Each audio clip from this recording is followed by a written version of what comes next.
Comment booster son jeûne intermittent avec le sport ou l'activité physique? Alors aujourd'hui, en fait, on va parler du jeûne intermittent et du sport. Comment le sport peut avoir un impact pour augmenter ta perte de poids? Et ben, c'est très simple.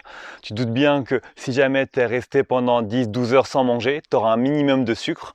Donc dans la mesure où ton corps est assez en forme, si tu fais une activité physique modéré dans un premier temps parce qu'il faut laisser le temps au corps de s'y adapter parce qu'il n'y a pas de sucre. Donc quand il n'y a pas de sucre au niveau des lipides, en fait les lipides c'est un carburant beaucoup plus lent.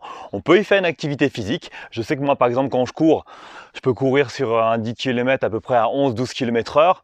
Si jamais j'ai pas mangé même pendant 2 ou 3 jours, je peux faire cette activité-là, mais mon 10 km, je vais mettre un peu plus de temps. Je vais le faire, j'ai plus le temps, mais je cours à peu près à 8 km/h, ce qui fait que ça me met à peu près 1h20.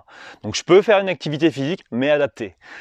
En quoi ça va augmenter la perte de poids et au niveau des graisses? Et tout simplement, je le redis encore une deuxième fois parce que c'est important, il n'y a plus de sucre théoriquement dans ton corps. Donc toute l'énergie qui va venir des graisses et aussi des protéines. Souvent on parle des protéines, mais ne t'inquiète pas, ce n'est pas en premier temps les protéines les plus utilisées par le corps. Si jamais tu utilises ton corps, tes jambes en faisant des squats ou en marchant, tu utilises tes bras en portant, normalement ton corps devrait limiter en fait l'utilisation des membres les plus forts.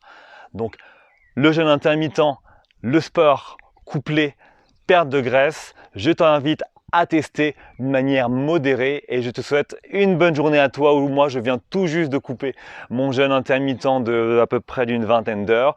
Fais au mieux pour toi, ne fais pas comme moi, fais pour être le plus adapté, fais des petits changements, comme je te dis toujours à chaque fois à la fin. Quel petit pas fais-tu aujourd'hui pour arriver à tes rêves? Ciao!